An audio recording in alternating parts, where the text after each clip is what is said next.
Hello dear student, मैं सुशील कुमार आपके अपने फेवरेट यूट्यूब चैनल सेडेज एग्रीकल्चर में स्वागत करता हूं। दोस्तों, आज का जो हमारा टॉपिक है यह फल परिरक्षण विज्ञान पर है, जिसे हम लोग फ्रूट प्रिजर्वेशन साइंस भी कहते हैं। फ्रूट प्रिजर्वेशन साइंस की अगर हम लोग डेफिनेशन की बात करें तो ये डेफिनेशन बहुत ही सिंपल है। फल, फूल, सब्जी या ऐसे खाद्य पदार्थ जिन्हें लंबे समय तक अगर हम लोग बाय प्रोडक्ट बनाकर सुरक्षित रखते हैं, उसे हम लोग फल परिरक्षण विज्ञान या फ्रूट प्रिजर्वेशन साइंस कहते हैं। फल परिरक्षण विज्ञान पर सर्वप्रथम कार्य 1775 ईस्वी में निकोलस एपर्ट ने किया। इसीलिए निकोलस एपर्ट को father of fruit preservation science कहा जाता है। परिरक्षण उद्योगशाला 1920 में मुंबई में स्थापित हुई। देश का प्रथम फल परिरक्षण कारखाना 1935 में ही मुंबई में बना। CFTRI केंद्रीय खाद्य प्रौद्योगिकी अनुसंधान संस्थान की स्थापना 1950 में मैसूर में हुई। FPO फूड प्रोडक्ट ऑर्डर 1955 में लागू किया गया। खाद्य एवं पोषण बोर्ड की स्थापना 1973 में शुरू हुई। फल परिरक्षण व्यवसाय के लिए लाइसेंस की सुविधा प्रदान करने के लिए भारत सरकार ने खाद्य पोषण बोर्ड की स्थापना 1973 में की।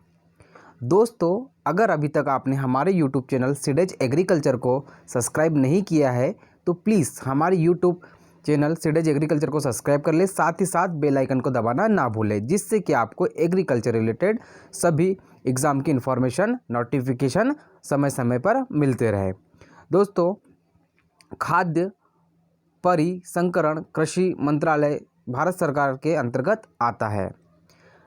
देश में फल व सब्जियों के कुल उत्पादन का 25 से 30% भाग खराब हो जाता है, क्योंकि हमारे यहाँ पर क्या है कि अभी तक उतनी प्रोसेसिंग की या प्रिजर्वेशन की अच्छी सुविधा नहीं है, जिसके कारण 25 से 30% भाग फल एवं सब्जियों के खराब हो जाते हैं।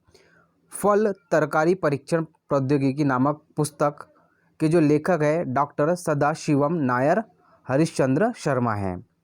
दोस्तों, इस सब्जेक्ट से या इस टॉपिक से हर बार एग्रीकल्चर एग्ज़ाम में कहीं ना कहीं अधिक क्वेश्चन आते हैं जो कि फल परिरक्षण विज्ञान से संबंधित होते हैं। अब दोस्तों, कुछ डेफिनेशन वगैरह है जिसे हम लोग कंटिन्यू पढ़ेंगे, समझेंगे। तो दोस्तों, लगातार आप हमारे वीडियो के साथ बने रहिए और हमारे वीडियो को आखिर तक ज़रूर देखिए। दोस्तों, सबसे पहली जो प्रोसेस है यहाँ पर एसोइप्सिस, ये जो प्रोसेस होती है फल एवं सब्जियों को सफाई एवं आकार के आधार पर श्रेणीबद्ध करना ही क्या कहलाता है, एसेप्सिस कहलाता है। इसमें हम लोग क्या करते हैं कि सब्जियों को साफ़ करते हैं एवं उन्हें ग्रेडिंग करते हैं, मतलब उनके जो साइज के अनुसार उन्हें अलग अलग श्रेणी में रखते हैं, जिसे हम लोग एसेप्सिस कहते हैं। दोस्तों, दूसरा है निस्तारण। दोस्तों, जो निस्तारण की अगर डेफिनेशन की बात करें तो फल तोड़ने के बाद फल को उपभोक्ता के पास तक पहुंचाने की क्रिया निस्तारण कहलाती है। दोस्तों, अगर इसको हम लोग समझें तो ऐसा बोल सकते हैं कि हमने किसी बाग से फल या सब्जी को तोड़ा और उसे उपभोक्ता के पास तक अगर हमने पहुंचाया तो ये जो क्रिया होगी निस्तारण कहलाएगी। अगली जो डेफिनेशन है लेयर पीलिंग या छिलने की क्रिया। तो दोस्तों, आलू, नींबू, आलू बुखारा में ये क्रिया करते हैं, जिसे लेप पीलिंग कहते हैं। कास्टिक सोडा का इस क्रिया में प्रयोग किया जाता है। अगला है फ्लेम पीलिंग क्रिया। दोस्तों, ये जो क्रिया है प्याज एवं लहसुन में करते हैं, जिसमें क्या होता है कि इसके छिलके निकाले जाते हैं। अगली अगर हम बात करें कि जेली थर्मामीटर, तो दोस्तों जैम अथवा जेली का अंतिम बिंदु तापक्रम ज्ञात किया जाता है। इसमें 0 डिग्री फ़ारेनहाइट से 430 डिग्री फ़ारेनहाइट तक निशान लगे होते हैं। जब अंतिम बिंदु पर तापक्रम 221 अंश फ़ारेनहाइट या 105.5 अंश फ़ारेनहाइट हो जाता है तो जेली तैयार समझी जाती है। दोस्तों अगला जो है हमारा रिफ्रैक्टोमीटर। इससे चिन्ह, इसमें जो चिन्ह होता है 0 से 32 तक होते हैं। किसी खाद्य पदार्थ का जैव ज्ञात करने के लिए इसे काम में लिया जाता है।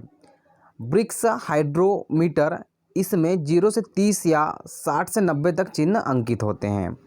अगला हम लोग बात करते हैं कि फल व सब्जियों का परिरक्षण। तो दोस्तों फल व सब्जियों को उनकी गुणवत्ता बनाए रखने के लिए लंबे समय तक सुरक्षित रखने की क्रिया क्या कहलाती है? फल परिरक्षण या सब्जी परिरक्षण कहलाती है। दोस्तों इसमें यह 2 प्रकार की होती है। सबसे पहले जो होती है अस्थायी विधियाँ। तो अस्थायी विधियों में स्वच्छता, सड़े गले भागों को अलग करना। दूसरा है निम्न तापक्रम पर 10 से 10 अंश फ़ारेनहाइट पर गर्म करना, या उदाहरण के लिए रेफ्रिजरेटर द्वारा। अगला है हमारा उच्च तापक्रम पर। तो इसमें क्या करते हैं हम लोग, उच्च तापक्रम पर 20 से 30 मिनट तक 160 से 180 अंश फ़ारेनहाइट तक रखते हैं, जिससे क्या होता है जीवाणु मर जाते हैं। उदाहरण के लिए ब्लांचिंग। इसमें क्या होता है दोस्तों, जो ब्लांचिंग होता है इसमें हम लोग सब्जी को किसी स्टील के बर्तन में गर्म पानी में डुबो के रखते हैं, जिसे 20 से 30 मिनट तक रखा जाता है और 160 से 180 अंश फ़ारेनहाइट पर गर्म करते हैं, जिससे क्या होता है अगर उसमें किसी प्रकार का हानिकारक कीटाणु है या जीवाणु है तो वो नष्ट हो जाते हैं। अगला है दोस्तों वायु निष्कासन द्वारा। फल व सब्जियों के बने उत्पादों को डिब्बों में से वायु को बाहर निकाल देने पर कुछ समय तक संरक्षित रखा जाता है। तो दोस्तों इसमें हम लोग करते क्या है कि अगर कोई फल या सब्जियों को हमने क्या किया, पैकिंग किया, उसको क्या करेंगे कि जो वायु है उसको वायु को हम लोग निष्कासित कर देंगे या डिब्बों से पूर्णतः बाहर निकाल देंगे, जिससे क्या होता है कि फल व सब्जी कुछ समय तक या देर तक संरक्षित होते हैं। अब जो निष्कासन द्वारा गृह स्तर पर सबसे सस्ती संरक्षण विधि है, उदाहरण फल व सब्जियों को सुखाना। अब दोस्तों ये हमारी अस्थायी विधि कंप्लीट हुई। इसके बाद जो हमारी सेकंड है स्थायी विधि। तो इसमें सबसे पहला जीवाणु विहीनीकरण क्रिया। इसमें जो होता है कि फलों को जीवाणु रहित डिब्बों में भरकर वायु रहित करके 100 डिग्री तापक्रम पर 30 मिनट तक गर्म करके जीवाणु रहित करते हैं। अगला है दोस्तों स्टेरिलाइजेशन। सब्जियों को 100 डिग्री से अधिक तापक्रम पर 15 से 30 मिनट तक क्या करते हैं हम दोस्तों, गर्म करते हैं। अगला है सुखाना या निर्जमीकृत करना। फल व सब्जियों के छोटे छोटे टुकड़े करके धूप में निर्जमीकृत मशीन द्वारा धीरे धीरे नमी रहित हम लोग करते हैं, जिसे सुखाना या निर्जमीकृत करना कहलाता है। अगला है दोस्तों फलों को सुखाने के लिए डिहाइड्रेटर काम में लेते हैं। अगला है एल्कोहलिक किण्वन के द्वारा हेक्सोस शक्कर का ईस्ट द्वारा सड़ाना, जिससे कि एल्कोहल व CO2 बनती है। C6H12O6 minus 2C2H5OH plus CO2। Next है दोस्तों हमारा एसिटिक किण्वन के द्वारा। इसमें एल्कोहल का विघटन सीटिटिक अम्ल का जीवाणु द्वारा निर्माण होता है। जो सीटिटिक अम्ल है दोस्तों, एसिटिक जो हमारा अम्ल है C2H5OH प्लस O2, फिर जो उसकी क्रिया होने के बाद जो तैयार होगा CH3COOH प्लस H2O। नेक्स्ट है दोस्तों हमारा जीवाणु। लैक्टिक किण्वीकरण डेस्ट्रोस शर्करा का जीवाणु द्वारा अपघटन होता है तथा लैक्टिक का निर्माण होता है, जो परिरक्षण का कार्य करता है, उदाहरण के लिए अचार। अगला है दोस्तों परिरक्षक पदार्थों द्वारा। तो दोस्तों इसमें होता है कि नमक को क्या करते हैं हम लोग 15 से 20% नमक परिरक्षक पदार्थ के रूप में लेते हैं, उदाहरण के लिए अचार व चटनी, जिससे क्या होता है ये थोड़ा लंबे समय तक सुरक्षित रहते हैं। नेक्स्ट है दोस्तों हमारा सिरका 2 से 3% मात्रा काम में लेनी चाहिए। सिरका एसिटिक अम्ल की उपस्थिति के कारण परिरक्षण का कार्य करता है। शर्करा 65 से 70% शर्करा की उपस्थिति पराशरण दाब के कारण माइक्रो ऑर्गेनिज्म को निष्कर्ष कर देती है। उदाहरण के लिए मुरब्बा, जैम या जेली। अगला है दोस्तों, रासायनिक परिरक्षक पदार्थों द्वारा भी हम लोग क्या कर सकते हैं, फल सब्जियों को सुरक्षित कर सकते हैं। पहला है जैसे कि इसमें सोडियम बेंजोएट या बोरिक एसिड या बेंजोइक अम्ल। यह एक कमज़ोर परिरक्षक है। इससे बेंजीन गैस निकलती है जो कि परिरक्षक का कार्य करती है।